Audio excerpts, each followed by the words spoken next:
The young leaders present at the Global Baku Forum represent the best and brightest of the next generation. While they can benefit from our extensive knowledge and experience, we can benefit from their fresh, innovative, and enlightening discussions on issues important to them. Together, we can help create an environment that will be secure and protective for them, a world where they can create and thrive. Welcome to the panel. Youth Speak. We listen.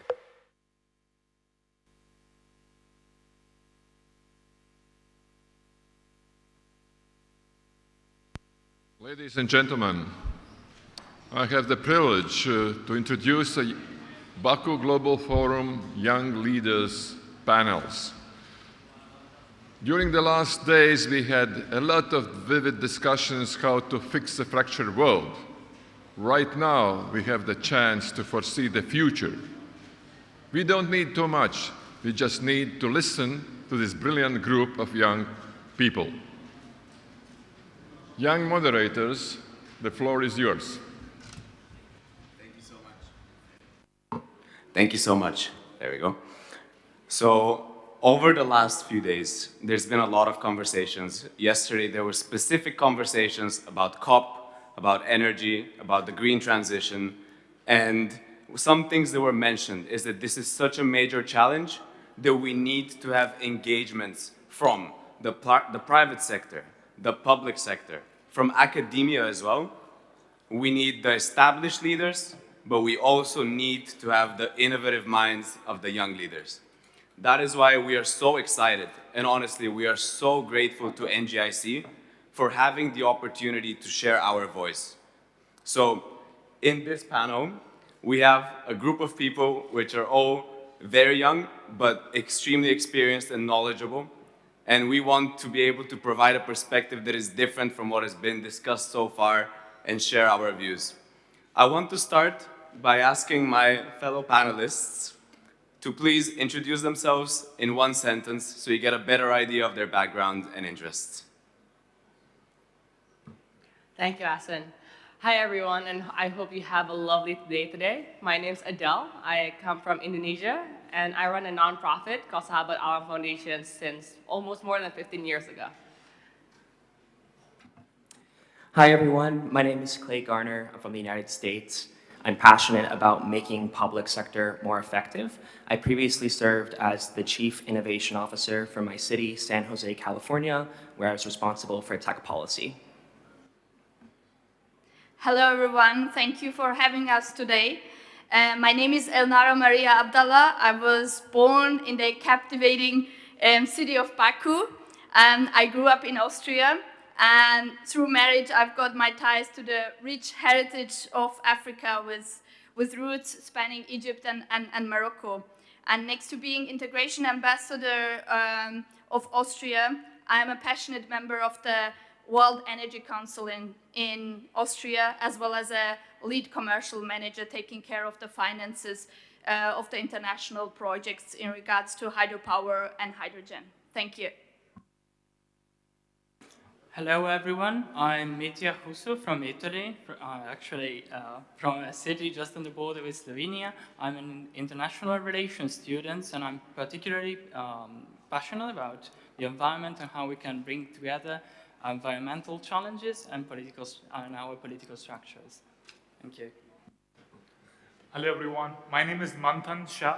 I'm from India, and I'm passionate about helping the Global South reach the net zero ambitions.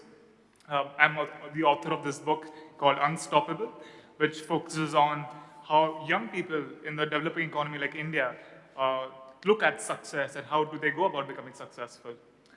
Thank you for having us here.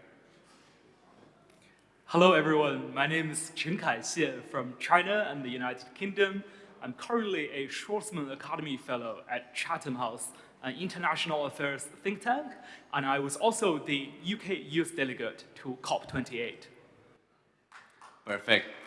Thank you so much, everyone. So, in the interest of time, let's get it going. So the first thing I want to say is, as I mentioned, there's a wide range of coordination in efforts that needs to happen. Adele, I know that you are very experienced specifically with fostering civic engagement. I want to ask you, how can we improve in that sphere in order, let me move this.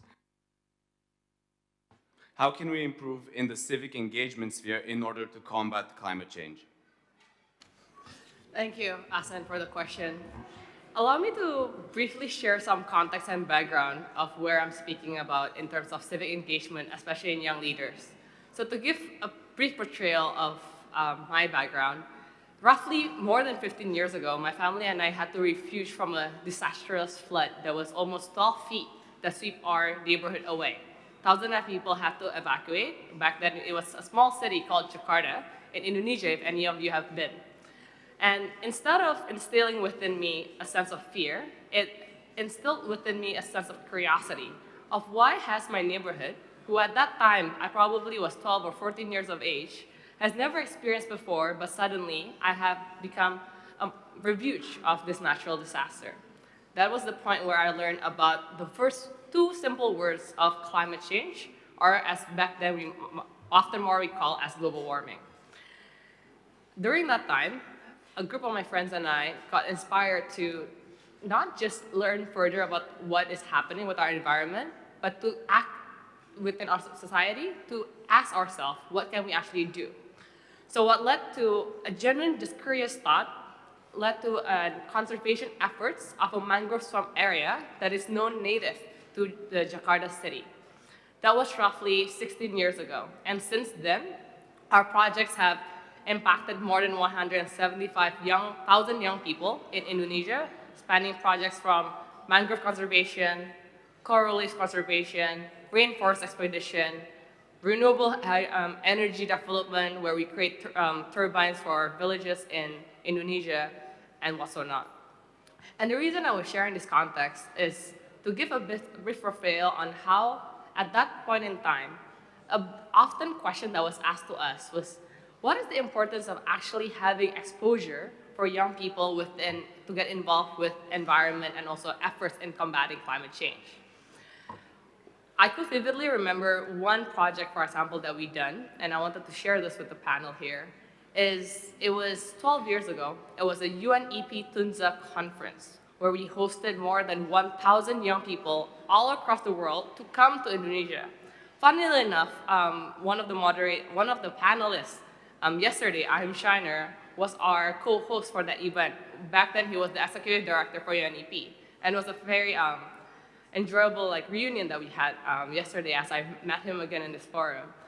And as I was sharing the impact of what that conference had in terms of the status quo present today, it's not only about having exposure for young people to understand and also be able to empower them to be able to do actions in the sphere of climate change and the environment, but it allows people to transform their thoughts in terms of how do they want to be as a human being, and also how do they want to create their impact in the world. For example, I would love to give you 3 examples of young people that have been impacted by Trout activities. And the first one is Gary, actually. He now runs a waste management program in Bali, where he tries to recycle waste in the rivers of Bali to reduce pollution. The second one is Smita, where she discovered her passion for the oceans through our coral reef conservation program, and now has dedicated her life mission to be a scuba diving master and to explore the wondrous ocean topography of the country of Indonesia, where she contributes towards the research and the community. And the last example was perhaps me, where I initially thought I wanted to pursue an environmental economics PhD degree in trying to understand further about climatology and impact the world through climate policy. But instead, I turned my life path more towards managing, more so towards the capital, towards how we can utilize capital in catalyzing change and using that more sustainably.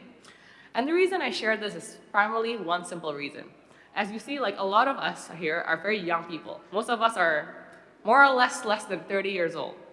And however, the early exposure that conferences such as Baku Forum or dialogues with global leaders or even the simple action of understanding what other initiatives has been done in the world, I single-handedly have seen over the past decade how that has transformed not just people's confidence, but also people's thought process and also their sense of identity, how they wanted to impact the world. And I think that's a very powerful aspect that is very life-changing at the individual level. And more specifically, as I'm wrapping up as well this my brief conversation here, is how is that relevant to all the attendees and global leaders from various parts of the world that attends here? This is not a call for action or a push for a solution to fix the global fractured world, as what the topic of this forum is, but it's more of an encouragement of allowing programs and also platforms within your organizations, within your countries, to involve young people to be part of it, whether it's part of the environment, whether it's related to politics, infrastructure, development, and what's not. Because I can say firsthand from my experience the past many 12 to 15 years, that it has single-handedly could impact valuably an individual's life that has network effects and also trickle effects to many other aspects of society. And I think that's the message I wanted to share, and that's what I would say in concluding the importance of civic engagements, really. Thank you, Asen. No problem, and honestly, I completely agree with you. I think attending a conference such as this one is honestly such a transformational experience for any young leader here, so I think you said it perfectly. And when we talk about attending conferences, Chengkai, I know you attended COP28. I want to ask, from your experience there, how do you think that young leaders can be further engaged in environmental diplomacy? That's great. Thank you, Asen.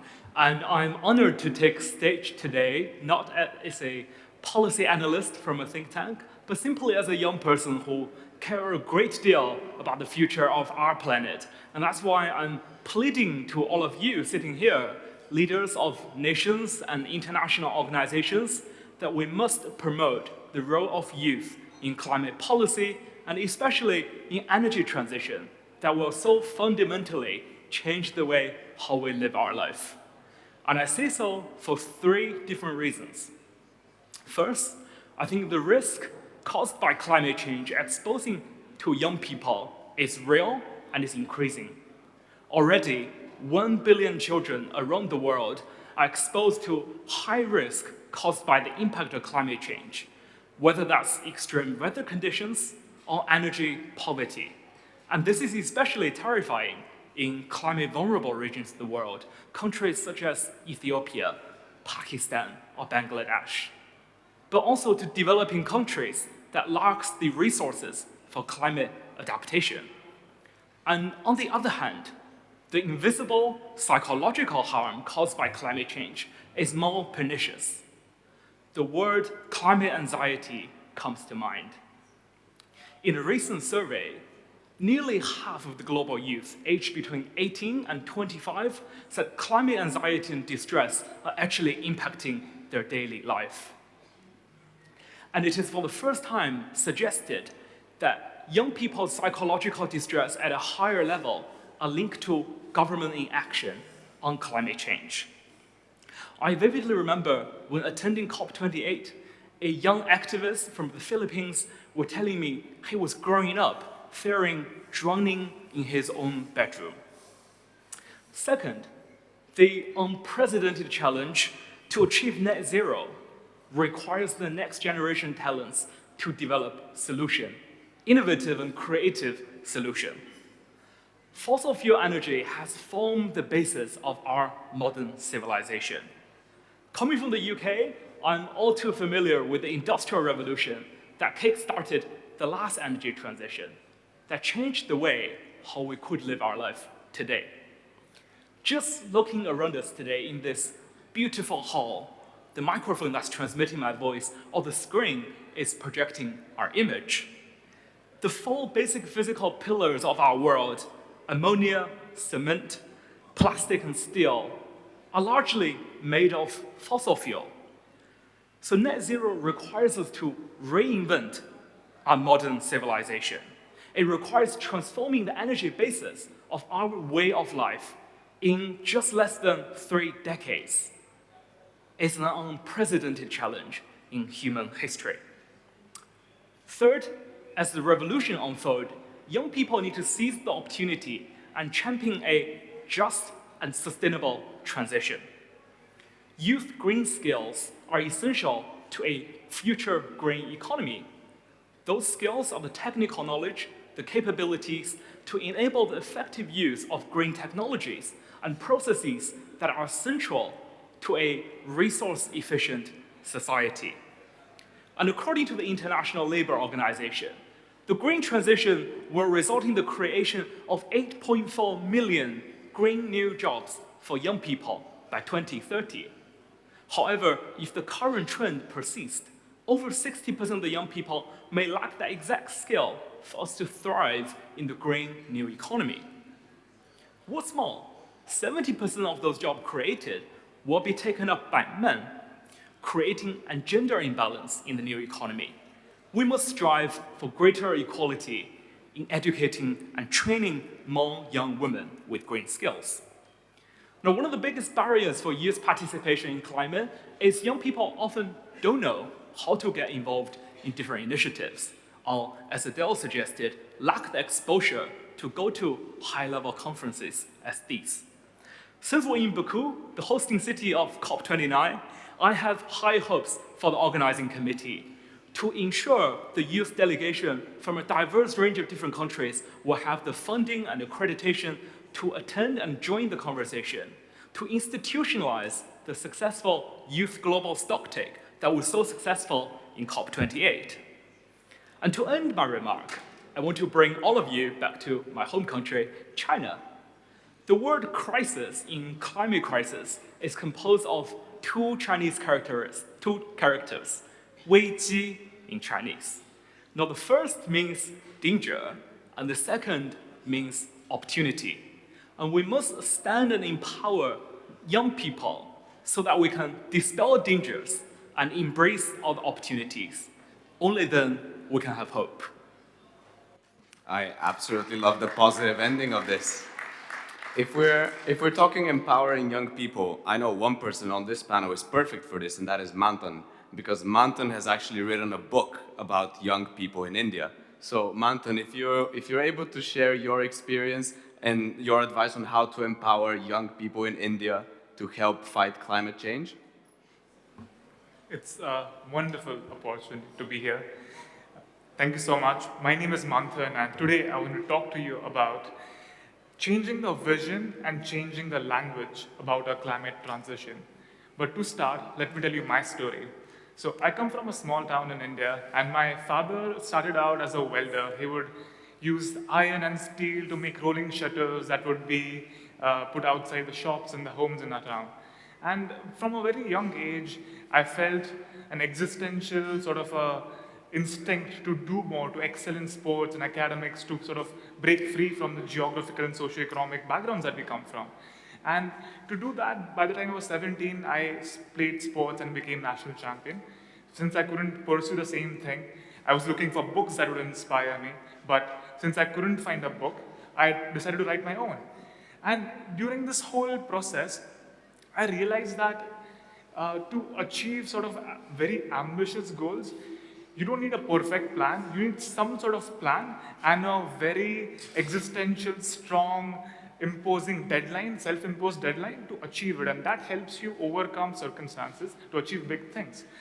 Now in this conference, I am drawn to leaders like yourself, Mr. Rosen, Mr. Zacklers, Mr. Vidal, Mr. Ismail. We had wonderful conversation. I was truly inspired by your vision and the deeds and the values that you had as a leader.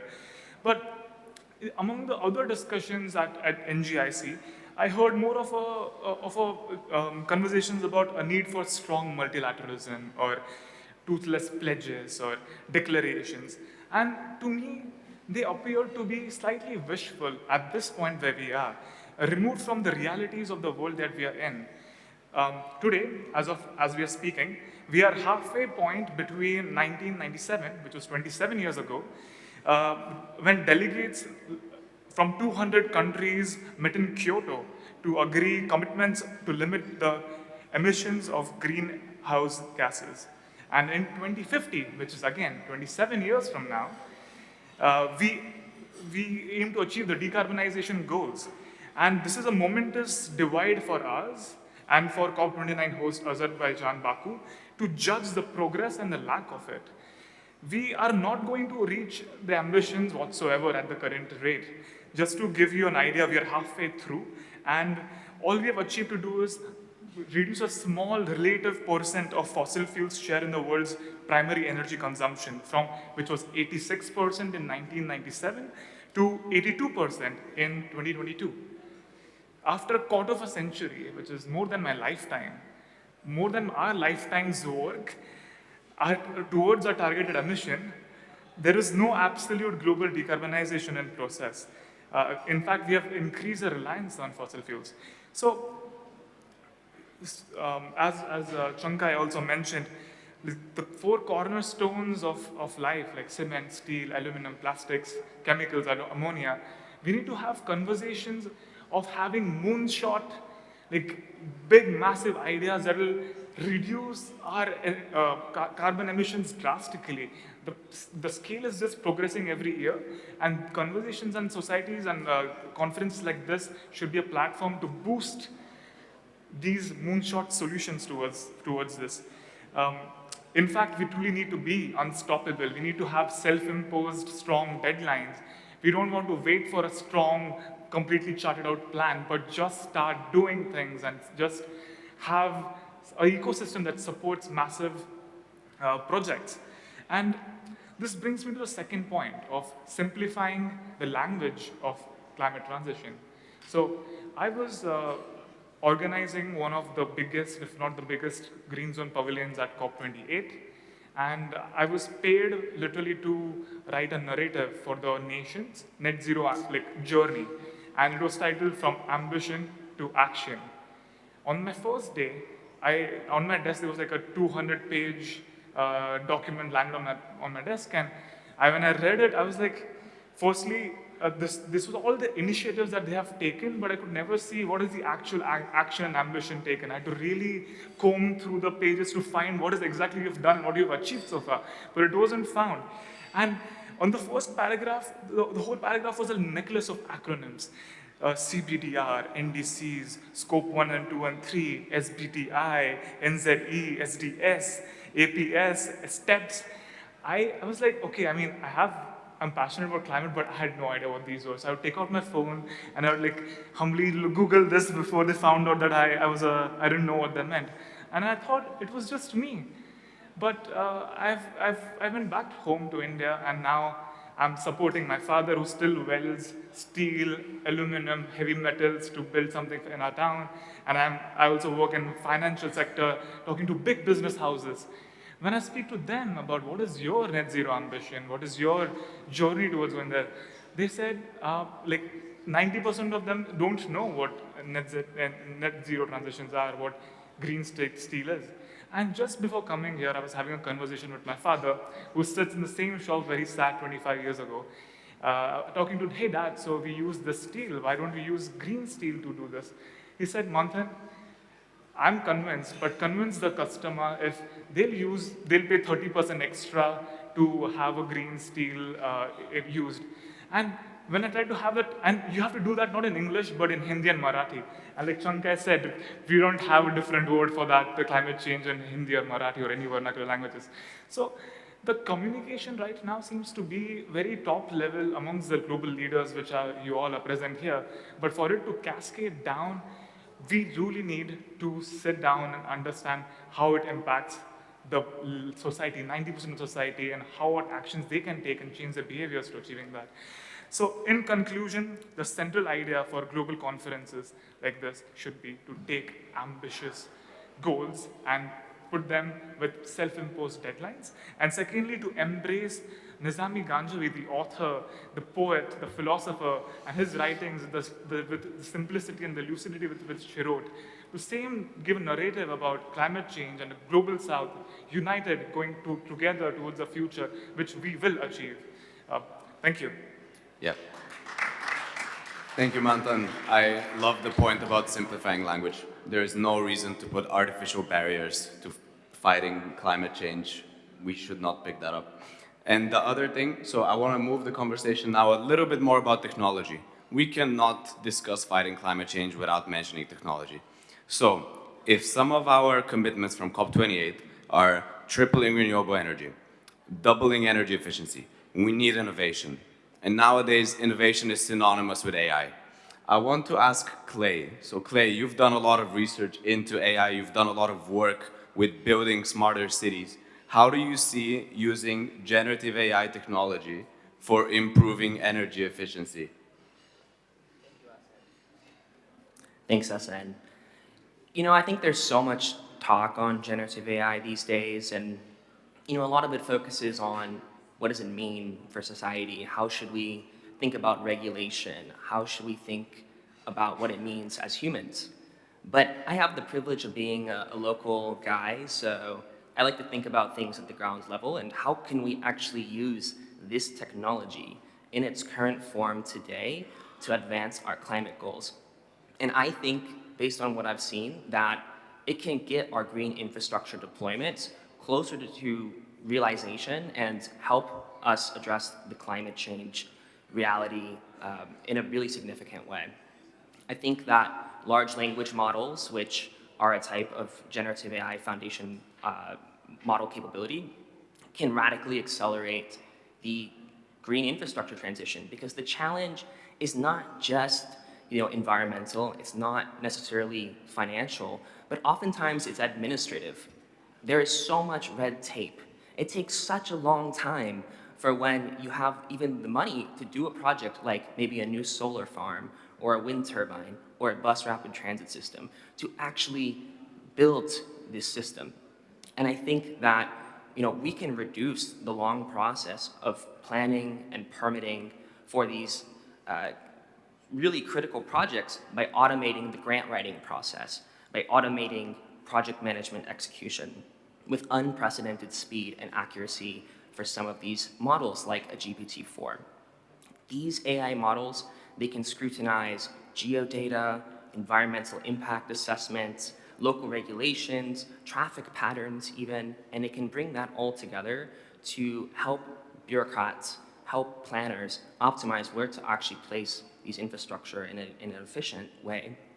And during my tenure as the CIO of my city, I really got a firsthand understanding of where AI can actually really make government not just more efficient, but actually more effective. And I think it's a very big distinction to be efficient or to be effective. For example, we used AI to optimize our streetlights so that when buses were to approach a streetlight, they would be able to move through the traffic more quickly. We would be able to optimize the congestion throughout the day so that cars weren't idling as much, which is a big problem when it comes to greenhouse gas emissions. And at the same time, what I witnessed as a young leader in government was that the biggest barrier is often the willingness on behalf of the institution to even be open-minded to such a change, to be open-minded to young people who have these skill sets and this digital or AI native perspective to come into these conversations and to collaborate on actually building the systems as well as writing the policy. So I think it is absolutely crucial that governments and companies and important players in the climate change space actually create that space for young people. And really the time for deliberation on this has passed. The tools are all on your phones. If you haven't played around with ChatGPT, you should download the application and try it. It's free. Because you will find and discover just how transformative it can be in moving processes forward and cutting that red tape. So that is my call to action for you all here, is how can we help young leaders come into our institutions to bring their skill sets, to empower them to actually have impact in these conversations and to help build these tools of the future that get us to the finish line. Thank you. And your point, Clay, is not just about empowering young people, it's about empowering the current leaders. The thing you said about play around with ChatGPT and other technology. If you're making decisions about regulation on AI, you need to have played around to understand the technology. I completely agree. Now, we have only a little bit of time left, so we're quickly going to go to another topic. We cannot have a COP panel without mentioning financing. And Elnara, I know that in your personal experience, you've dealt a lot with that, specifically for hydropower and hydrogen. Maybe if you can tell us a little bit more about your experience? Yes, thank you, Asen. Well, in my role as a lead commercial manager, I have worked with two major European companies in the green energy sector, which actually execute international projects worldwide. So I've seen how financing can put the crucial projects on hold, particularly in continents like Africa, Asia, and Latin America. Yesterday, Achim Steiner from UNDP, I think it was him, highlighted the urgency of our transition to sustainable energy, reporting that some countries like Germany are on a good way. But while countries like Germany and Austria lead the way, others struggle due to financial limitations. Well, in Central Europe, ladies and gentlemen, there was a wake-up call to get rid of the Russian oil and gas. As a result, a fierce competition to dominate the hydrogen power market has started. Well, these countries, they are good equipped and have enough financial resources. But combating the climate change, it's not about one nation. We are all on the same boat. While some countries can finance their transition on their own, others need international help. And I speak from experience gained throughout the international project execution. The transition to green energy is in danger. It's in danger in Africa, it's in danger in Asia, and it's in danger in Latin America. While some projects in Africa, Asia, and Latin America suffer due to lack funding, we have heard it yesterday that unfortunately World Bank does not want to prioritize to save the world. Other projects, other countries, they become victim of exploitation of nature and labor by profit-driven private investors. This is where we must intervene. This is where the urgency lies. We cannot afford to let financial barriers dictate the fate of our planet. We cannot allow the disparities in wealth and resources to condemn certain nations to environmental degradation and economic stagnation. And the solution is clear, ladies and gentlemen. Prioritize green energy financing on the global agenda. Let's support nations lacking resources to make their transition. I urge international financing agencies, including the World Bank, to embrace two essential actions. Number one, simplify the application process for projects seeking financing, remove barriers and promote accessibility. And number two is provide robust support and guidance for the subsidies. Time is of essence, and let's empower initiatives. And I have a call to Azerbaijani government, since it will be hosting COP29. Azerbaijan, as a host of COP29, has a chance to lead by example. And as an Azerbaijani, I know Azerbaijan has it all. So let's make COP29 a success, a good example. Together, let's build a future where sustainability, green energy is our guiding principle. Thank you. Thank you. And all these call to actions from young leaders are essentially what we want to see, because we're the ones who are going to inherit this earth eventually. So finally, before we close off this, Mitja, you have the honor to do the closing remarks. I know that you are very knowledgeable about specifically hydropower and specifically about governance there, responsible governance, stakeholder engagement. Would you like to share with us this topic, which has not been explored a lot until now at this panel? So it would be great to hear your opinion. Yeah, sure, absolutely. I would start by just making some remarks. As the Summit for the Future and COP29 are taking place, are scheduled to at the tail end of this year, I do think we need to seize this opportunity to bake effective climate action directly into the structures of international politics. So why do I say so? As the discussion, I feel, in this very forum as well, has really been focused either on reform of international governance or on climate action. But at the same time, while looking at the two issues, I believe words like effectiveness, like accountability and enforceability are common challenges for the two. There's great potential to be had by opening the dialogue between the way we approach climate action and the way we build our institutions and the way states and communities interact with each other. So what does this look like? Actually, I think a core sector and a sector with a great potential from this standpoint is transboundary water resource management on a local, on a regional and microlateral scale.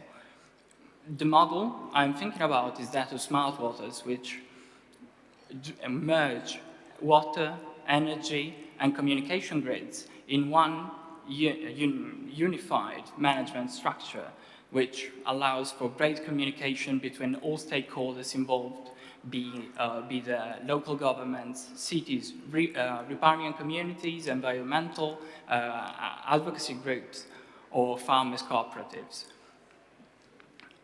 The first step in building this kind of structure would be to clarify our vocabulary when we speak about such complex issues as our interconnections between water, human, and natural processes. From this standpoint, I believe EU's Water Framework Directive has great potential as a model, as it provides clear definitions, goals, and science-based approaches to water governance. The very nature of water flow, of rivers, directly connects all these different stakeholders and makes dialogue, makes democracy a necessity in water governance. It's not, it's essential to it, it's baked into its very nature. The benefits of these approaches are multiple. First, you can get rapid crisis response, a forum for crisis response in an environment of rising water stresses, droughts, floods, these kind of things. At the same time, water security is the basis for food security and energy security, which in turn foster peace and foster cooperation and trust among nations that take part in these initiatives. So the alternative, that would be lack or ineffective water governance, is before our eyes, and it's really tragic. I'm thinking about the twofold increase in water-linked conflicts in the last 2 decades, and specifically, I'm thinking about cases like the Euphrates and the Tigris, whose extensive damming over the borders with Turkey and Iran is worsening the water and food crisis, the water and food crisis of Iraq. The GERS initiative by Ethiopia is another great example of tensions related to water governance, and exposes the complex linkages of politics, the right to develop, and energy. So what would I like to see at COP? I would like to see boldness, to see innovation, to find new innovative ways to build our political structures in a way that incorporates to the full extent that it's possible what environmental needs and human needs, and build on that. In this fractured world we live in, while we're trying to fix it, we cannot forget the strong forces that actually bind us together. Thank you. Thank you. So that is it. You have clearly seen what are the views that we expect from Azerbaijan with COP29. We have a greater stressing on technology, we have empowering youth, we have financing, we have stressing issues such as water and stakeholder engagement. I would have loved to open for questions, but unfortunately we have to cut this meeting short. But please do reach out to the young leaders if you have some questions. It is pretty transformative sometimes, so they would be happy to answer. On to the next panels. Thank you. Hello, everyone. We first of all would like to thank all of you for being here, for being willing to listen to the youth, for being willing to support our youth. And this panel is going to be specifically on Chapter 1 and 3 of the Pact for the Future, of Summit of the Future. So these chapters are actually on science, technology, and innovation, and digital cooperation, and financing sustainable development. And on this panel with me, I have some wonderful people that I've met over the past few days who are incredibly experienced in this field and who are really the future of this field as well. So I think their insight is going to be invaluable for all of us. And I'd like to do a quick round where everyone just introduces themselves with one sentence. Hi everyone, I am Diane. I come from France. I grew up in Southeast Asia and I'm currently based in Morocco in Africa, where I help African governments, multinational organizations and African companies to solve complex issues. I used to run my own charity for education, so promoting access to education in India, and I'm now looking into government technology and digital public services. Hi everyone, my name is Chawla. I'm originally from New Delhi, India, but I now live in the United Kingdom. And I run London Politica, which is a geopolitical risk advisory. We advise governments and corporations on complex issues.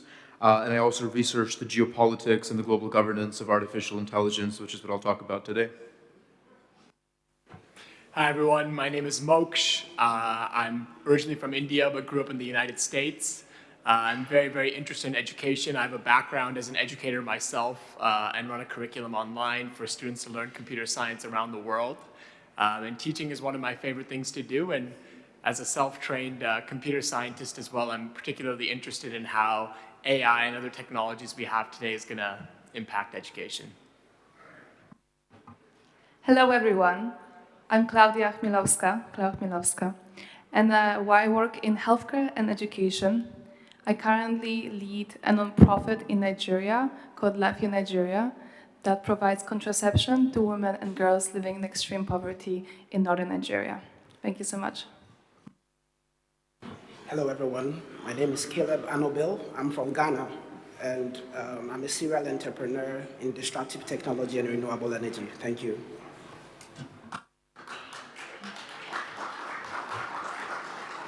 Perfect. Thank you for these introductions. Now I'd like to move to Diane over here.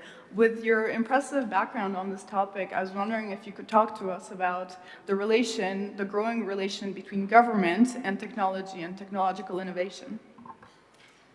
Sure, thanks Eva. Hi, I'm Diane, and today I want to talk about the untapped potential that technology provides to simplify government processes and also enable greater transparency, equitability, and resilience in our systems. So in the last 2 countries that I've had to apply for visas to visit, I've been lucky enough to be able to do it from the comfort of my laptop.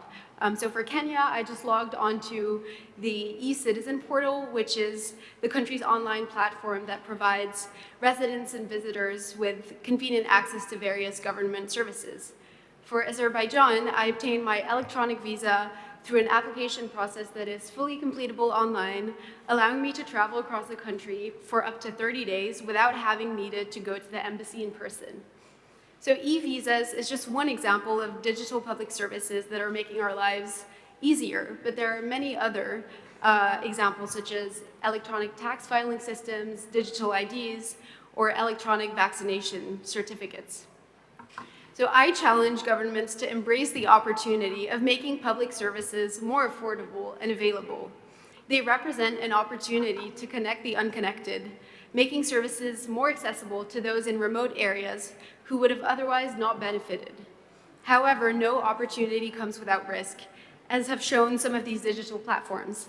For instance, we've seen some cases of officials exploiting them for corrupt purposes, such as delaying processes and then demanding bribes to expedite them. We should condemn these practices.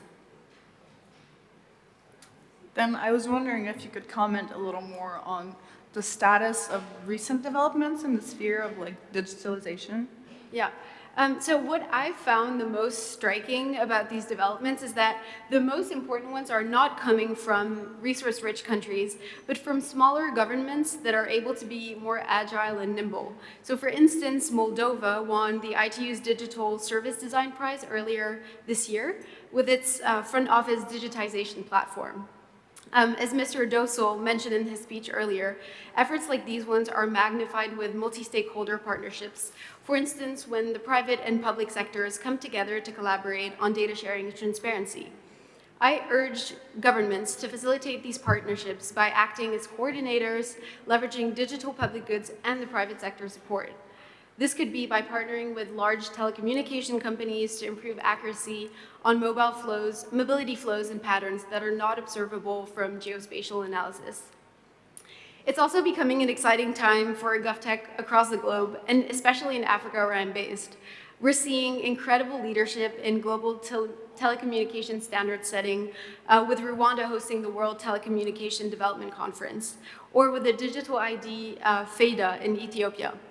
At the same time, these exciting developments are also raising data security issues, which I strongly urge us to consider. This could be by establishing digital privacy frameworks, which enable governments to actively embrace digital ideas whilst finding ethical ways to collect demographic data. So if I were to leave you with one thought, it would be this one. As we move from the present to the future, from adoption to maturity, from foundations to structures, we need to remain proactive in our thinking. Thank you. Thank you, Diane. Okay, now I'd actually like to move to the very other side of this panel, to Caleb. And I wanted to ask you, Caleb, if you could give us a bit of an overview of how this new era of digitalization and digital innovation applies specifically to the healthcare industry. All right, thank you very much. This topic actually relates personally to me because I lost my mother at a very early age as a result of medical inaccuracies in a medical record. And so it's, developed my passion in digital health and why we need to drive digital health. I think on the 20th of February, 2024, the World Health Organization launched the Global Initiative for Digital Health. It was a very good program, which I attended online. But currently, there are existing challenges that we need to address. But it seems we are not learning from the COVID-19 experience. We are really growing very fast from COVID-19. When COVID-19 struck, we were all in our rooms, whether you were president, whether you were a market seller, you were all scared for your lives.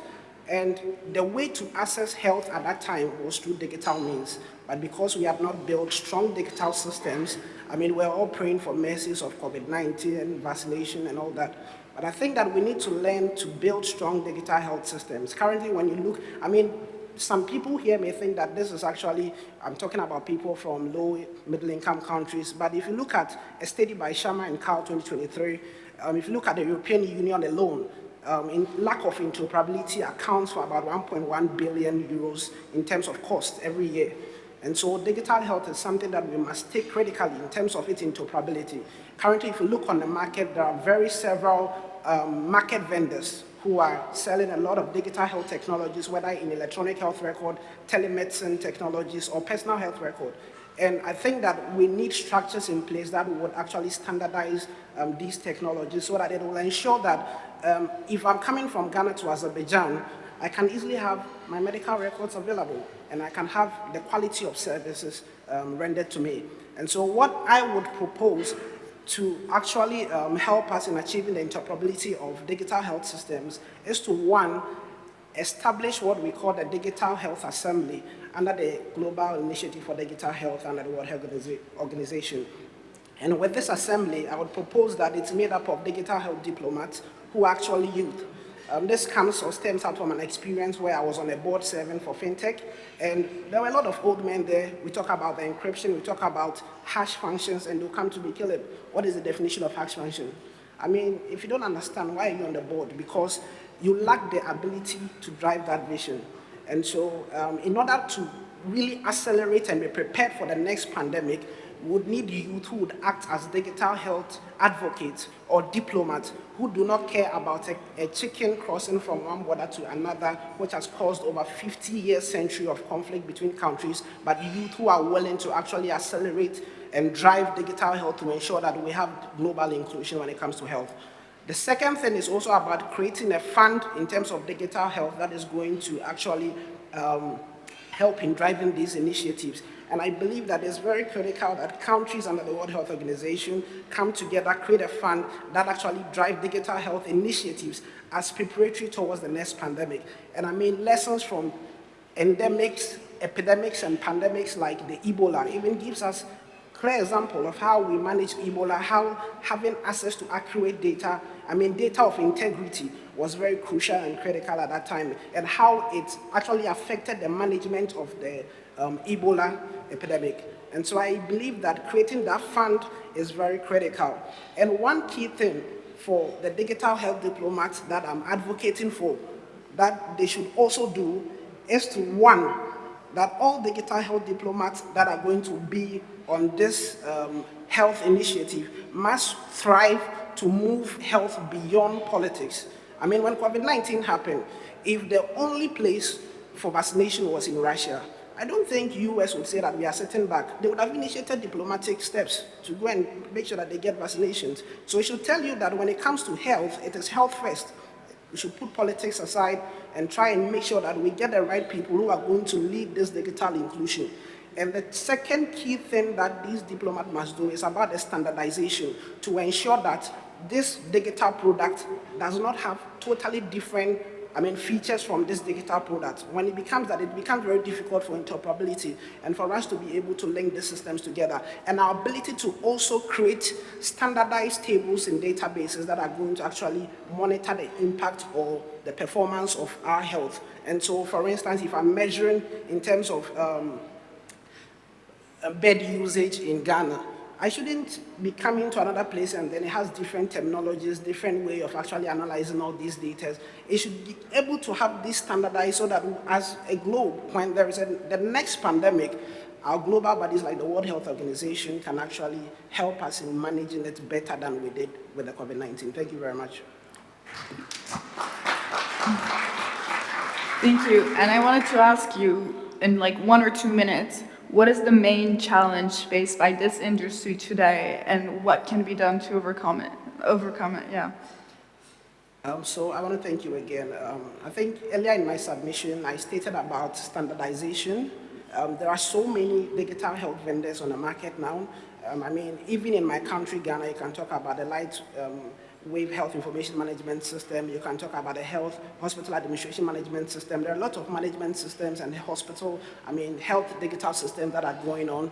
But we need to be able to standardize these so that if I am in a hospital, the same standardization of procedure is given to me in another hospital. Because these are medical professionals. They cannot be learning about 30 different systems wherever they go. But when there is standardization, they have an idea practically of how to operate these systems, and not that they have to learn anytime they move to a different health facility. I believe that is one. The second key thing that we need to be able to do, like I indicated, is all about financing. Because we need to finance infrastructure, internet infrastructure. In Africa, where I'm coming from, there are certain places that do not have currently access to internet.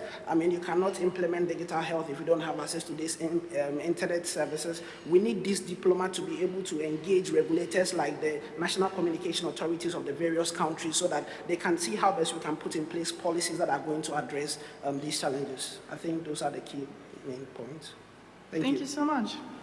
Now, moving on to Klau. So, Klau, I know you work in this field, and so I wanted to ask you if you could tell us a little bit more about the use of digital tools, specifically when it comes to changing our approach to financing development to make it hopefully more successful and more sustainable. Thank you so much, Eva. So one of the first ideas mentioned in the draft zero of the Summit of the Future is we recognize that the eradication of poverty in all its form and dimensions, including extreme poverty, is the greatest global challenge and an indispensable requirement for sustainable development.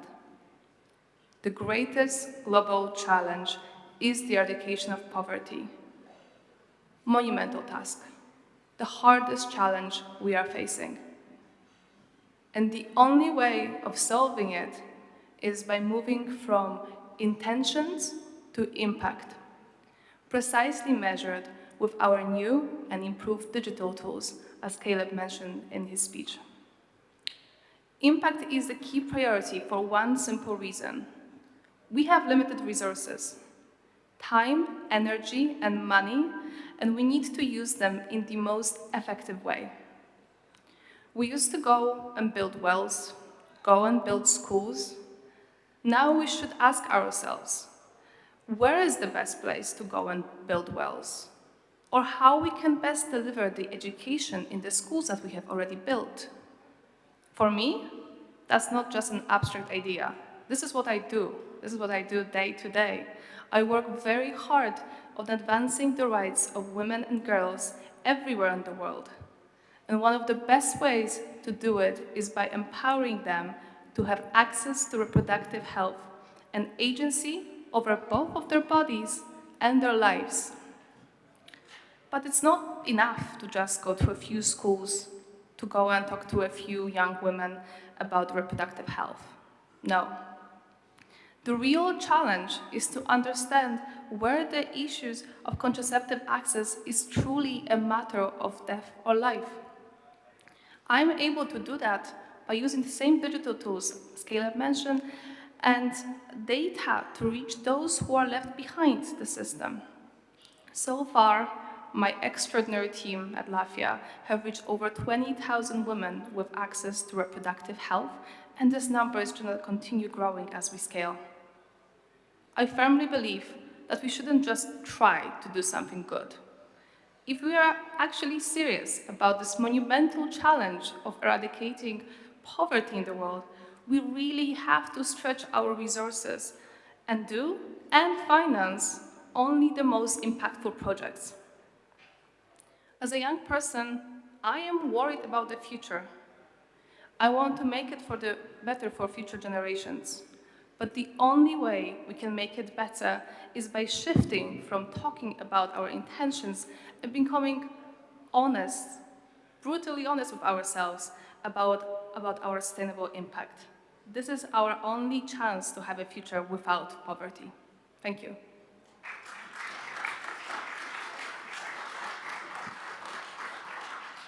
Thank you. And is there any way for us to predict the impact that this new approach will have on these, projects? Great question. To predict the future, we need to start from understanding our past.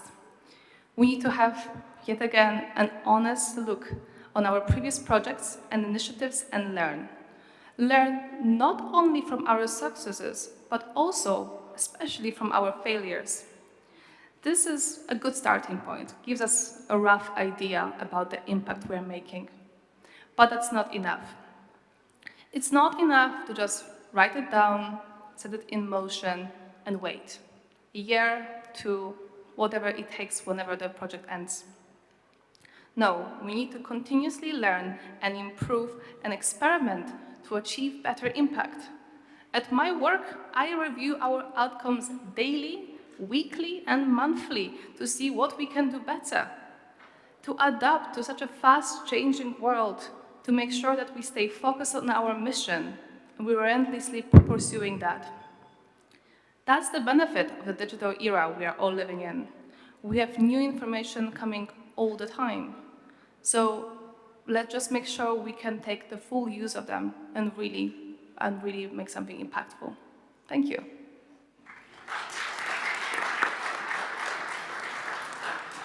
Thank you. So now I think we'll be moving on to Manas, who I know does a lot of research in the field of AI. So I was wondering if you could talk to us a little bit about this growing idea of AI governance and how to make this idea equitable and equal. I think that's a really important topic, Eva, because if there's one governance space that resembles a fractured world in 2024, I think it's the AI governance space.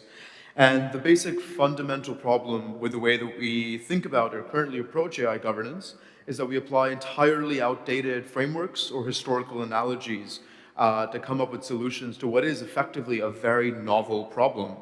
Every time I hear a politician or a bureaucrat talk about this, we hear that we need a COP-style conference for AI, we need a Paris Agreement for AI, we need a Basel financial framework for AI. And as someone who studies this topic in excruciating detail, to me, none of those things make any sense. That's because AI truly is completely different from any technology we've ever seen before. And to understand that, all you really need to understand are 3 numbers. The first number is 10. For starters, all technologies evolve, but AI is hyper-evolutionary. And at a time we had Moore's Law. We thought computing power would double every 2 years. Well, if you actually look at now the amount of compute used for the latest AI models, it's not doubling every 2 years. It's increasing by a degree of 10 every year for the last 10 years. That means that processing that once took weeks can now easily happen in seconds. And the second number you need to know is 90.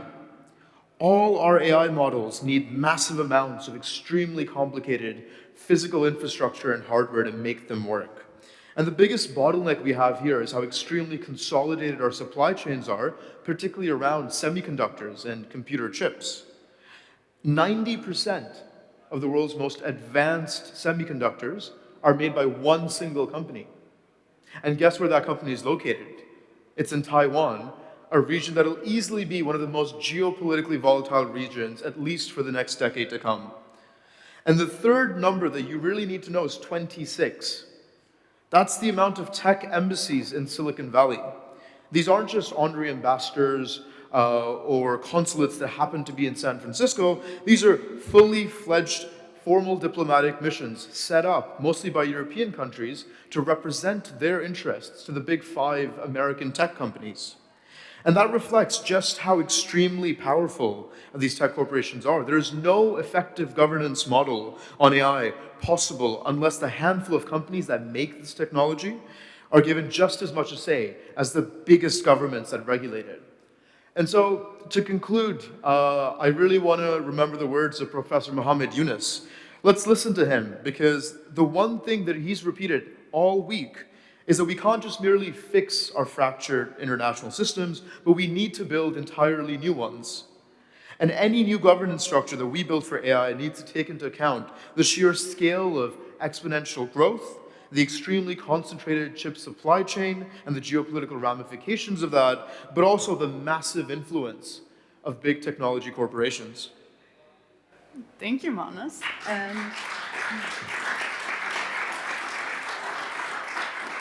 now I'd like to ask you, how will this AI governance look like in developing countries, and how do we ensure that instead of creating disparities, it helps us fight them? Yeah. I think that's such an important point, because making sure that developing countries are systematically included in AI governance, I think, is a matter of moral obligation, but also a strategic necessity. And what do I mean by that? Well, it's a moral obligation because the countries that stand to benefit most from the biggest revolutions in AI, whether that's AI-powered healthcare or new advancements in AI in education and agriculture, well, they're developing countries. These are countries in Africa, in Latin America, in parts of South Asia. And these are also the parts of the world that are most likely to be left behind. Before we even start talking about AI applications and get into this sort of buzzword industry, let's remember that still today, in 2024, only 35% of the developed world can access the internet. We live in a world where 1 billion people still don't have access to electricity. And so before we think about grand AI applications and fintech companies going into rural parts of Africa, let's make sure that our first 2 priorities are putting these people connected to the grid and give them sustainable access to the internet. And so what worries me most is that we're on track right now for this disparity to grow even larger.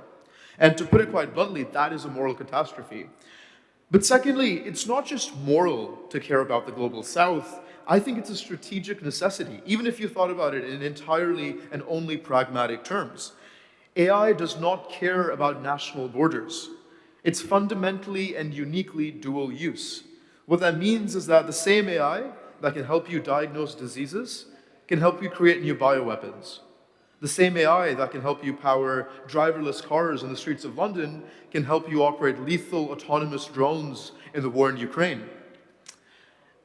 And the fact that we have this grand risk of us developing a technology for the most part in the West, that can easily be used by malicious actors in places that have basically, at least currently, no legal or policy safeguards in the global South, I mean, that's a real existential threat.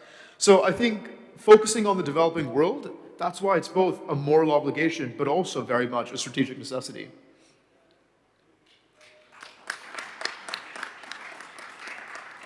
And now, last but not least, Moksh, I was wondering if you could tell us a little bit more about AI's transformative potential in the sphere of education. Yeah, sure. Thank you so much, and incredible answers by all the panelists here. So very, very honored to be up here with all of you. So before I talk maybe about AI in education, I'll talk a little bit about my background as an educator. So as Manas was mentioning, there's big tech firms in Silicon Valley. I was lucky enough to grow up in the Silicon Valley, where I was surrounded by some phenomenal companies that have shaped a lot of the technology we see around us today. And one interesting experience I had there was actually the high school I happened to go to didn't teach computer science. And it kind of blew my mind that, we were a 20-minute drive from Facebook headquarters or Apple headquarters, but I couldn't learn to program if I wanted to. Long story short, I ended up teaching myself along with a few friends. We figured our way out, and we started building this curriculum that we started just sharing with friends at nearby high schools that didn't have computer science as well. Eventually, over time, we took this curriculum and kind of fell in love with teaching, and we ended up publishing it online, and we had one of the most magical experiences the first day we published it online. We woke up the next day to see we had a student in South Korea, a student in Colombia, and a student in Nigeria. And here we were sitting, 20 minutes away from some of the best engineers in the world, and of course we were surprised we couldn't get access to computer science education, but we didn't even start to think about other parts of the world, as Manas just mentioned, that didn't have access to that type of education. And so that really took me on a very interesting journey where I fell in love with teaching and fell in love with the experience of giving education to others. And during this process, what I enjoyed the most and what I became so interested in is I had this online course. The course has over 100,000 students today. Of course, I'm not able to teach these 100,000 students individually, unfortunately, but a few select students would reach out to me and maybe send me an email or ask me a question. And I always loved occasionally seeing them in person, but oftentimes meeting them virtually and helping them. And what I found was those few students that I was able to work really, really closely with, I was able to give them just such a better educational experience. I saw them grasping the concepts, and they became good enough to help other peers and other people learn the things I had taught them. And I think that was my first experience really interacting with this idea of peer-to-peer education, which I became quite obsessed with. I later did some research at the MIT Office of Digital Learning, which was one of the first providers of online courses back in around 2008 and the early 2010s. And I did some research on this, and I came across this really, really interesting problem, which is honestly considered one of the pinnacle problems in education. It's called Bloom's Two Sigma problem. And it's this problem that was discovered by research done in 1984 by an educational psychologist named Benjamin Bloom. And basically what he says was he did a study, and he took a class where 30 students were just learning with the teacher, and then he had 30 students that were individually getting tutored, and he compared them over the course of a year. And he found that those 30 students in the class compared to those 30 students getting individual training, the students getting individual tutoring performed 2 standard deviations, 2 sigma, better than the students in a class. And this became known as Bloom's Two Sigma problem because he declared it himself. Giving students individual tutoring, as we all know, would just be too costly and practically impossible to do. And I think that today we're at a very interesting stage in the world where artificial intelligence gives us a semblance of at least considering that that could be a future that we work towards. And that's what I've become particularly interested in.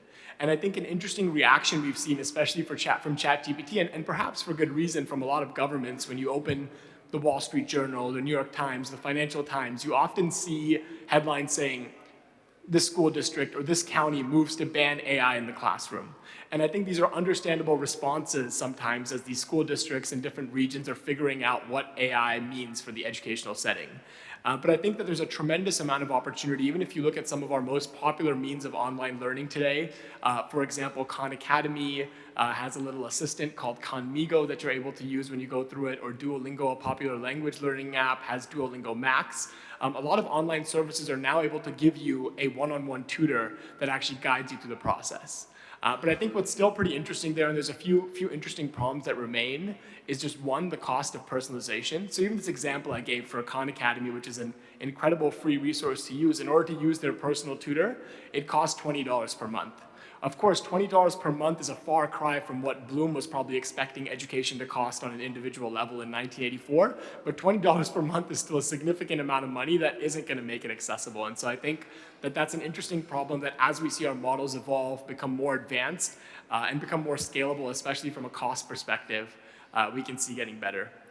The second, I think, interesting problem we face is just institutional acceptance. There's examples I gave earlier of those headlines where governments are outright banning ChatGPT or other LLM models from being used in the classroom, just isn't the optimal solution. I think that I would encourage these governments and leaders and teachers to think about how they can strategically integrate AI into the classroom so that it's a supplement to learning rather than a distractor. And the final thing I'd say is education is the ultimate empowerer. And that means that the education that we give our children of tomorrow must be the very best and most accurate and most robust education. And so there's quite a bit of work still to do in these AI models about reducing bias and misinformation as well. I think the biggest tragedy could be using AI scalably, but using it to misinform our future. And so I think that those are some interesting but very, very tractable problems that I look forward, I think, over the next couple of years and certainly in the next decade are going to be solved, and we're going to start seeing our educational setting really transform, and we're finally going to make progress against that very, very interesting problem that Bloom found in 1984.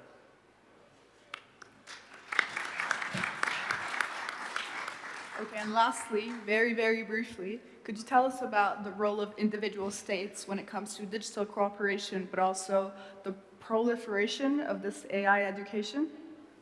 Yeah, so I think it ties back a little bit to what I said earlier, but I think it's especially well connected to, I think, as we think of the Summit of the Future happening here, and specifically Chapter 3, which talks about science, technology, and innovation and digital cooperation. I think that individual states have a tremendous opportunity and responsibility as we think about AI in education. And I think Caleb said it really well earlier when he was talking about digital health. He said digital health is something that we should leave the politics out of. And I would venture to say that education is also something that hopefully we can leave the politics out of. I do recognize what Manas just said as well, that AI is inherently dual use, which means that sometimes it's a bit hard to leave the politics out of things. But I think that there's an opportunity for individual states to be especially collaborative and think about how they can share kind of practical and effective uses of AI in education. Because ultimately, especially for developing countries and parts of the world that don't have as much access to electricity or technology, AI at scale finally gives us a semblance or a scenario where we can imagine that we actually level the playing field and equalize things in a way that just isn't practically possible with the way the world has spread out its resources today. And so I'd love if individual states over the coming years are really able to think about that. Thank you. So thank you to our panelists here. I think at the end of the day, the main takeaway from this that you guys have taught this room, hopefully, is that AI and digitalization should by no means be seen as a risk, but more as an opportunity for us to grow. It's natural development of our society. And so please, please feel free to come up to any of our panelists, to talk with them, to ask questions, because we're so incredibly happy to be here and to have an audience like yourselves listening to us. Thank you, everyone.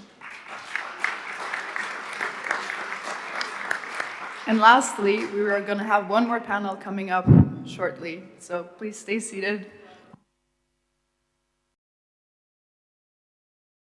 Good afternoon, ladies and gentlemen, dear friends.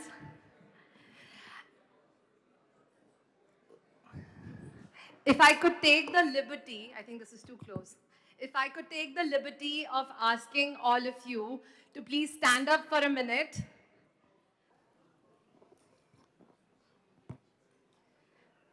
I want all of us to give a big round of applause to the entire team of NGIC for working so hard day and night to make it possible for us to be here today. The leadership of our co-chairs, Roshan, the entire team, and the volunteers. A big thank you to you from all of us. I'm also very grateful to be included in what I believe to be the most important panel of this entire forum. No offense to the Nobel laureates, presidents, prime ministers present here today. We have failed our youth. Children and youth are the worst sufferers of all conflicts, of all wars, of climate change around the world. 600 million young people are living in conflict-affected areas today. And girls suffer even worse. I was at the Ukraine border where I saw young girls clutching all their belongings, crossing over, not knowing what lies ahead, not being able to speak the language, vulnerable to all forms of exploitation and abuse. One of the esteemed speakers in day before's panel actually said that we're all suffering with a summit fatigue. We all come and speak, we all come up with declarations, and it doesn't actually do anything. I politely beg to differ. I believe that open and honest conversation is the first step to any real change. We must be able to admit the problem. And I'm so proud of all our young speakers who came in the two panels ahead for speaking their truth. We must also not fear our problems. We must engage with them in a meaningful manner. We must find solutions, and then we must take urgent action. And that is why forums like these are important. I've had the pleasure and the privilege to speak with all of our speakers on this panel, and I'm so proud to be sharing the stage with them. I believe they are our true leaders. We need them in the forefront to create a new world order. Okay, so I'm going to start with the questions. I would request each of you to speak for 3.5 minutes. If you could introduce yourselves very quickly and get to the answer. And I'm going to take inspiration from one of our other moderators and actually stand up once you're out of time. Does that sound good? Okay, great. Adriana, my first question is to you. Millions of children and youth are denied access to education worldwide because of poverty, lack of political will, or wars and conflicts. 40 million children are having their education disrupted because of climate change every single year. What are some of the ways in which we can address these gaps, and how will this contribute to international peace and security? Good afternoon, dear ladies and gentlemen. My name is Adriana, and I come from Latvia. I'm the young educator, the teacher, the young activist who advocates for the accessible, the modern, the qualitative education. Today, we often say that a good education is a key to success. But are we sure that this key is accessible to everyone? Even those who got this key. Are we sure that this ticket is not outdated, that is not irrelevant to today's needs and needs of the modern world? Let me share with my personal experience. I'm the teacher who is dealing with unfunded, I would say underfunded, unprepared public school system in Latvia. Every day I see over 200 students who are eager for the knowledge, who are actually looking at me and with the hope that they are not going to be left behind, with the hope that their educational background and skills will be relevant throughout the years. As a teacher in a public school, I have witnessed firsthand the disparities and challenges in our educational systems. New and young teachers are absolutely unprepared for the new challenges. Our educational systems are absolutely weak towards the new challenges, the new reality which we have currently. Yet, I stand before you, compelled to the questions, why? Why in the 21st century we're witnessing the significant deficit of qualified teachers? According to UNESCO data, we lack approximately 44 million of primary and secondary teachers. Can you imagine? 44 million. Why? The report of OECD states that the teachers work more than 50 hours a week, which leads to the mental health problems, depression, burnout. Dear colleagues, those are people who are going to take care of our future generation. Why? 55% of current teachers are planning to quit their jobs. Did you know that the average teacher's age is growing? For example, in Latvia, the average teacher's age is 50 years, which means that we'll have to replace every second teacher in the next decade. The question is, will we be able to?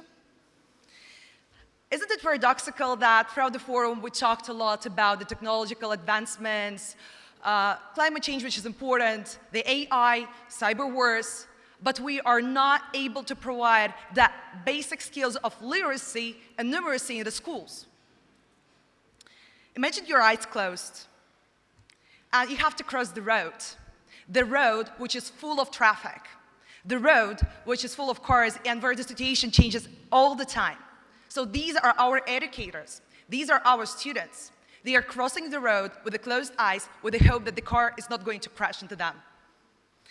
I stand before you not as a president, not as a prime minister, as a teacher, as that PhD student, someone who has been fortunate enough to get the privileged education.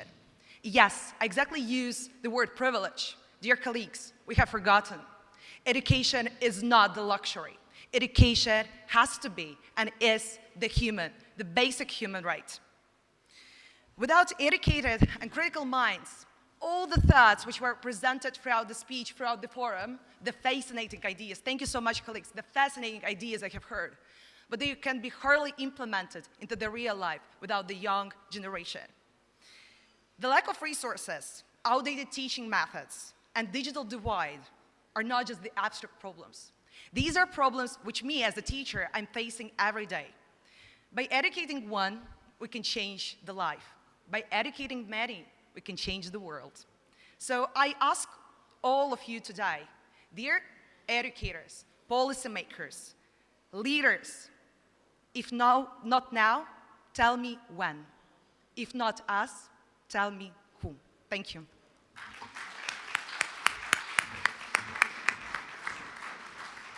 Thank you so much, Adriana, for that powerful speech. Absolutely right. I think we can all agree that though technology and artificial intelligence are very exciting and there's a lot of potential in the future, but we must address the fundamental rights of our children, of our young people, and also our teachers. Thank you for highlighting the importance of our teachers, of empowering them, of educating them, of promoting them. Thank you so much for that.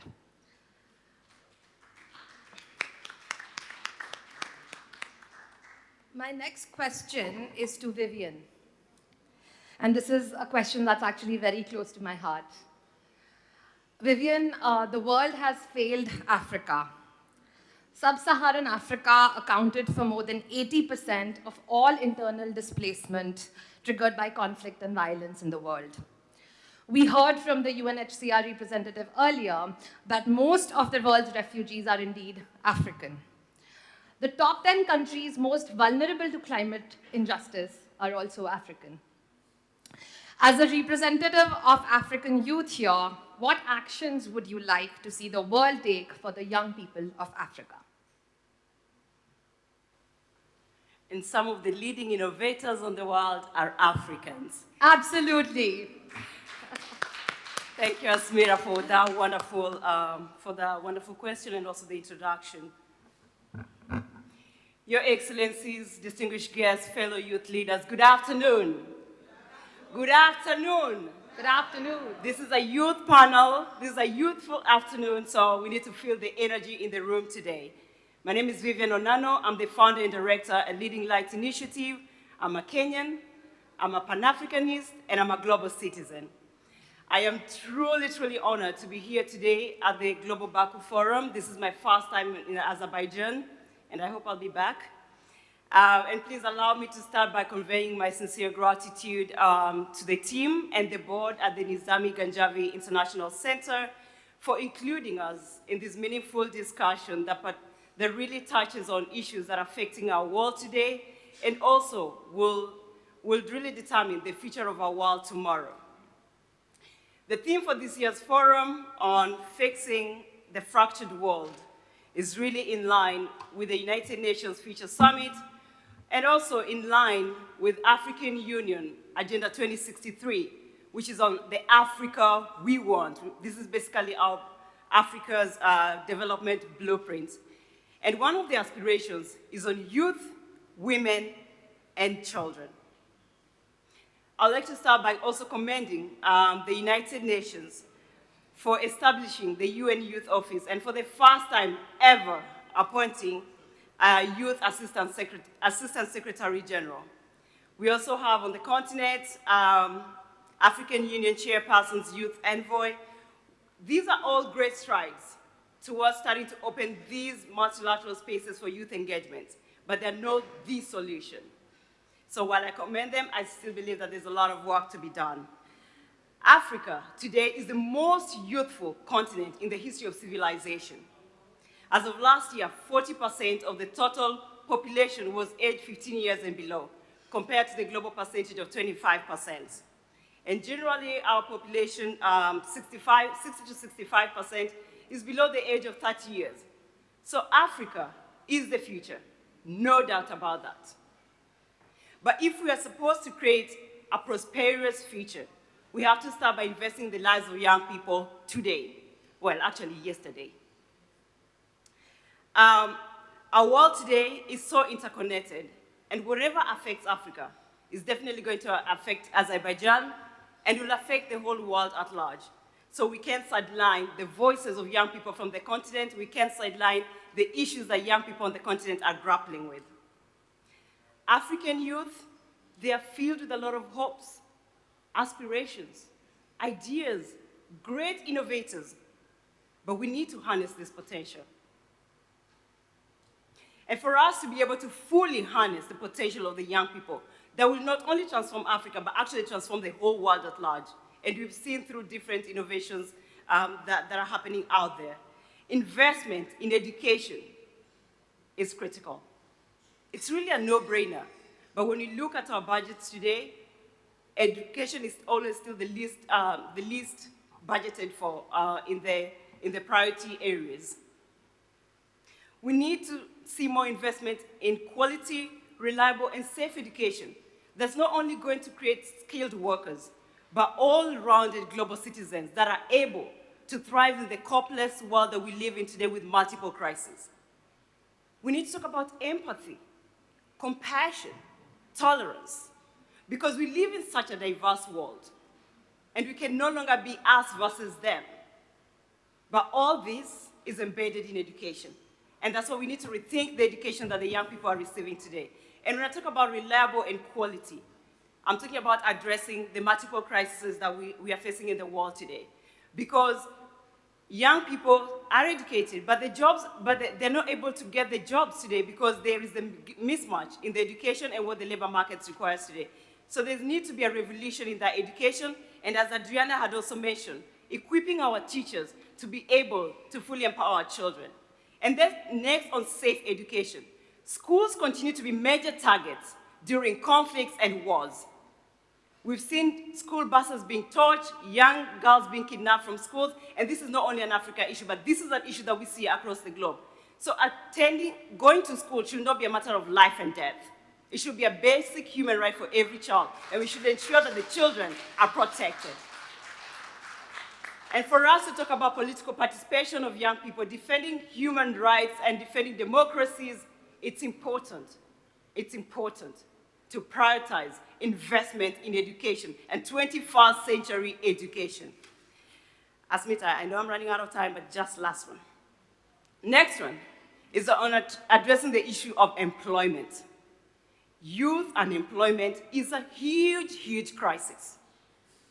You know, when we were young, we were told, go to school, you're gonna get a job, and you'll be successful.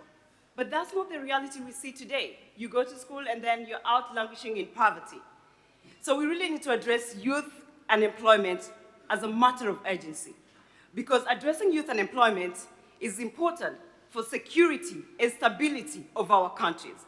When youth are not employed, they don't have food, they don't have a roof on top of their head, they will result to other ways of ensuring that the system listens to them. They'll create parallel systems to the national systems. And this is where chaos starts from. But when you want to be heard, and you want to make sure that your voice is heard, you will do whatever it takes to be at the table. But also, these disgruntled youth, they become a target for radical organization. So for us to be able to even address radical organization, the militia groups, the terrorism, we have to make sure the young people who are always a target are empowered, they have the right education, they have employment, they have jobs. And let's not just think of the 9-to-5 jobs. Let's be innovative of the jobs that we provide to young people. The creative sector is booming today. The technology space is booming today. So let's rethink the decent work opportunities and environments that we create for really young people. If we really mean it, that we want young people to be part of these multilateral spaces, the national governments, the local governments. I mean, I'm not going to participate in any forum if I'm not informed, if I'm not aware of my rights, if I don't know how the processes are. The reason why we as young leaders, we are here in Baku today is because we are educated. We are informed. We know about these spaces. And there are so many young people out there in Africa, in Europe, wherever, name it, who are just as talented and educated. No, they're just as talented as we are. But nobody has invested in their education. Nobody is investing in their decent employment. And if we want the world, a better world for all of us tomorrow, a future world that works for all of us, and if we want to address a fractured world, it's going to be impossible without addressing the needs of young people. Thank you so much, and I'm sorry. Thank you, Vivian. We are all so proud of the passionate and compassionate work that you do, and are completely in agreement that the future of Africa is our future, the future of the youth of Africa is our future, and a strong focus on education and employment is the need of the hour. In a panel where we've heard some strong female voices, I think it's only fair that we go to our male gentleman on the panel here. Noel, I know you and I were chatting about the issue of youth unemployment and how youth unemployment and a lack of a purpose and a focus for our youth actually creates a lot of vulnerabilities, and in the context, especially in the context of international peace and security. How can we address some of these complex challenges? Thank you, Asmita. I'll just introduce myself very briefly. I'm a lawyer. I specialize in space law and international law, and I'm also a legislative policy analyst. Allow me to start with the story that my father told me a couple of years ago. So my father was in the armed forces, and in the 90s, when I was about this small, he was on an anti-terror mission, and his convoy came under fire in pitch darkness. He got shot. He survived, but he got shot. The next morning, he came back to the spot, and there were 2 dead men there. One was 16 years old, and one was 19 years old. They were the dead terrorists. And when he told me this story, I thought about, why would 2 young boys, age 16 and age 19, ever join a terrorist outfit? They're too young to be radicalized. They're not even strong enough to pick up a gun, to be honest. And I think the answer is pretty simple. They had nothing better to do. They had no job opportunities. They weren't educated enough to work anywhere. They didn't even know basic mathematics. So the best thing they could do is pick up a gun and shoot at people. I think that is exactly the problem we're facing today. Look at Somalia, the pirates on those boats, young boys. Look at Africa and the amount of terrorism that's going on. It's all young boys with guns walking around because they didn't have access to education. And if history is an augury of anything, it is that trade is the best bulwark against conflict and terrorism. The European steel community has prevented conflict in Europe for a long time. It eventually turned into the European Union.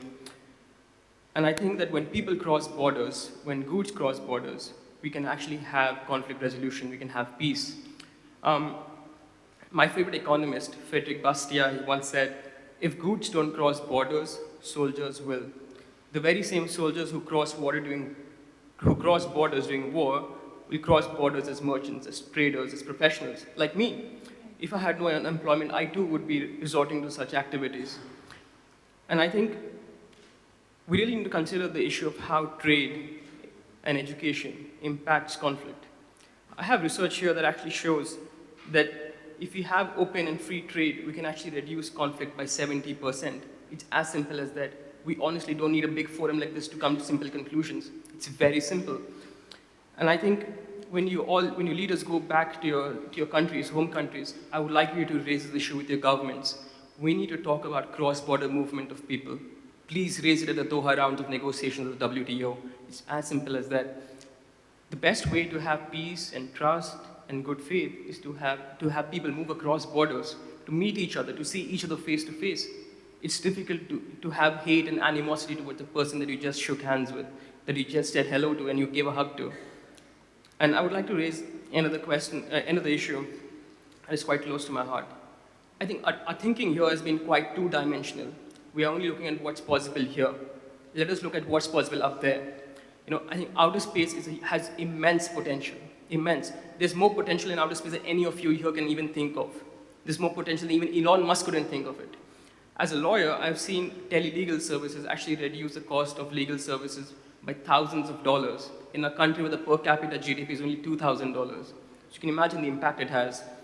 Telemedicine has actually improved life expectancy in the rural areas of India. Tele-education, I think Moksh spoke about tele-education. He spoke about how we can reduce the cost of education. I'll just finish in a minute.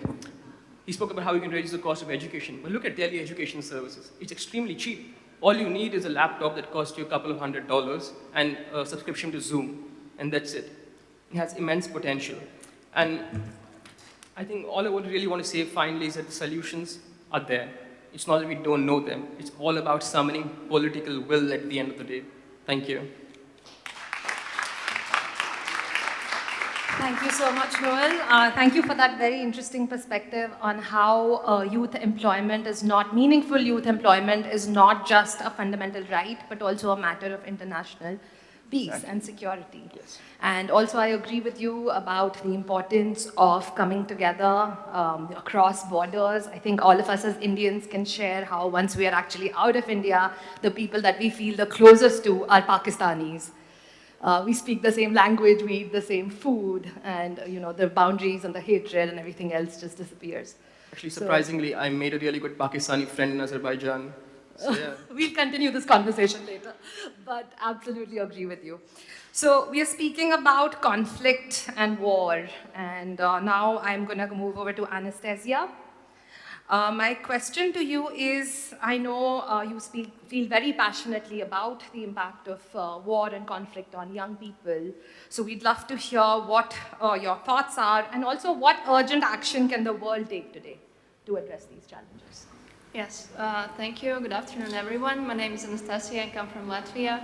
I currently work at Latvian Parliament and Riga City Council as well.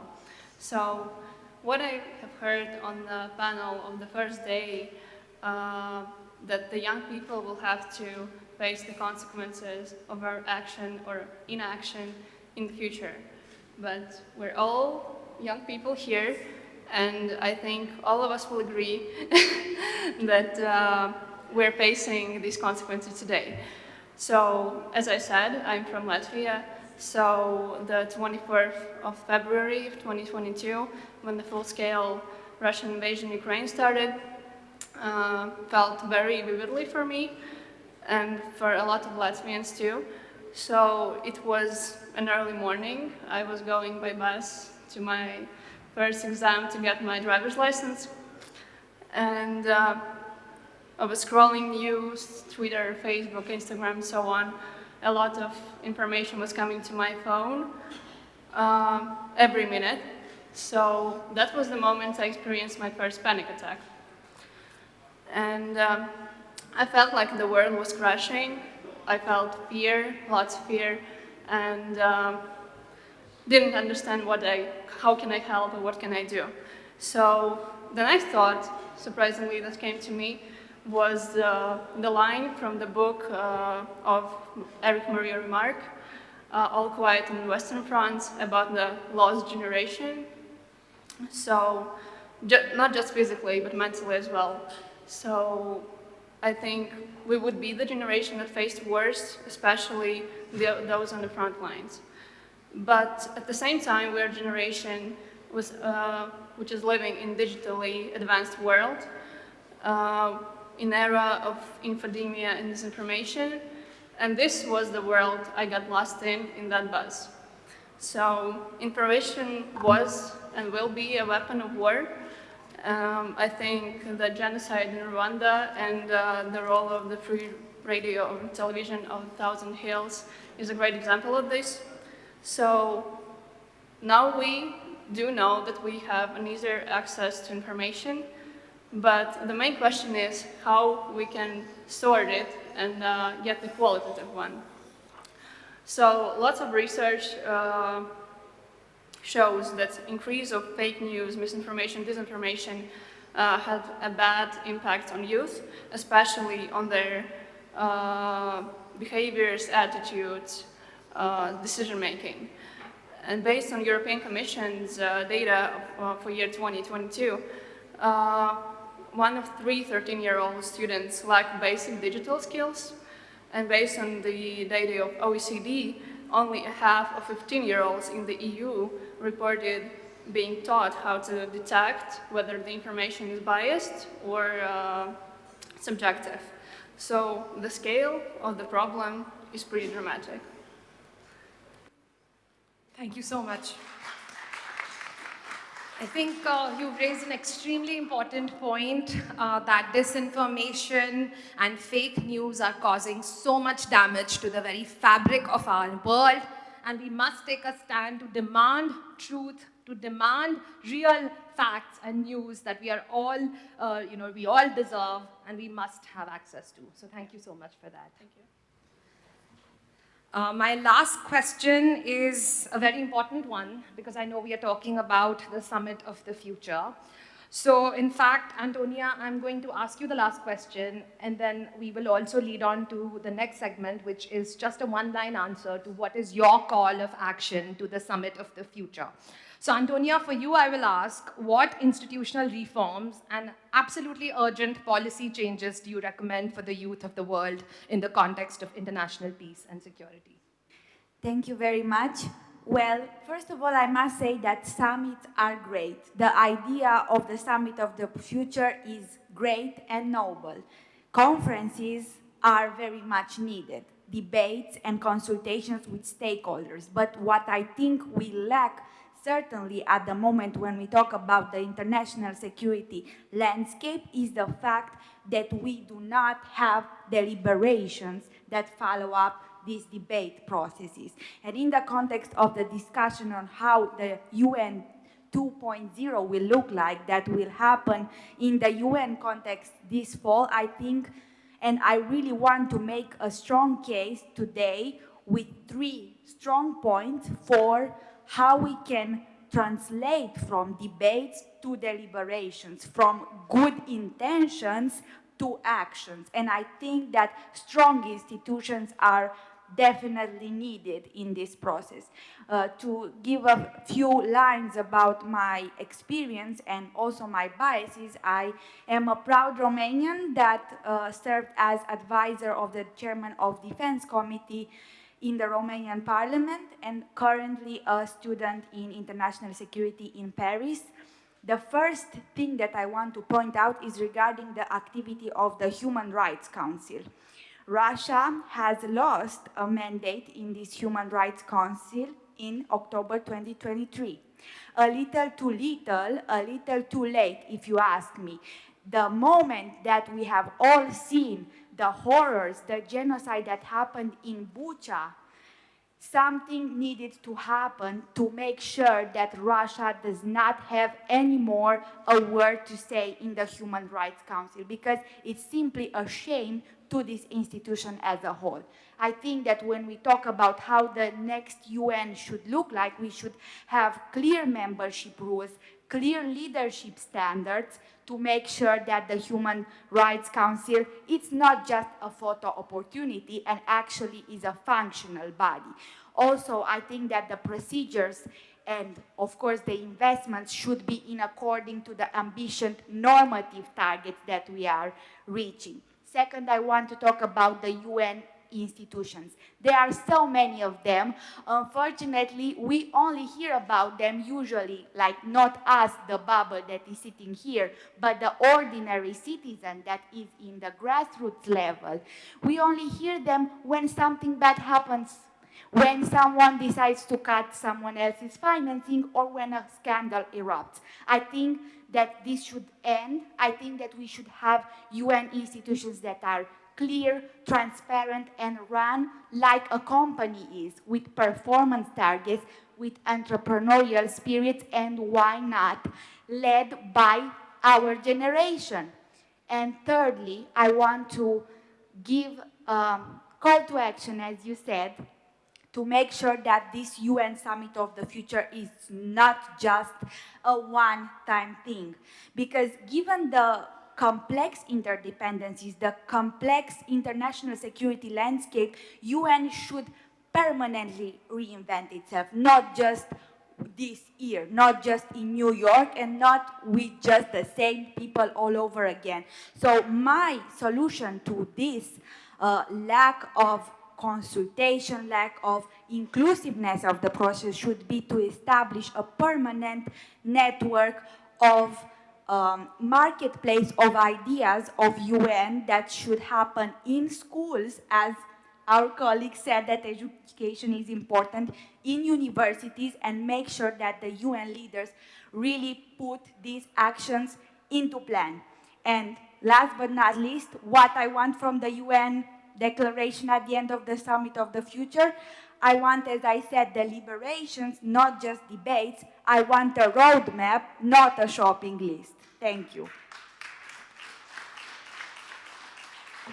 Adriana, your one-line call to action, please. Thank you. Actually, I was so surprised by the fact that investment flows into education are reducing year by year. And to be honest, if we need money, we can always find them, right?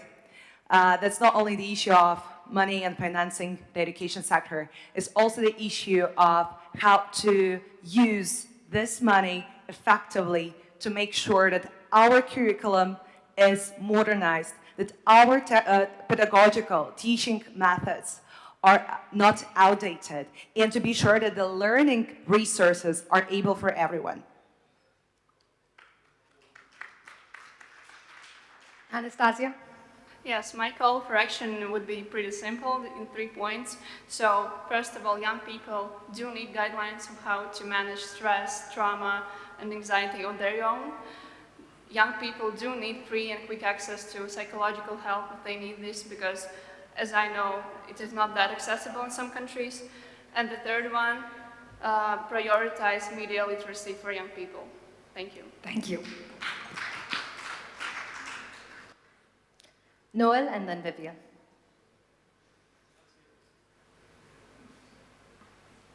So 3 short lines. Expand the Security Council, increase free trade, and lastly, persevere, persevere, persevere. Thank you.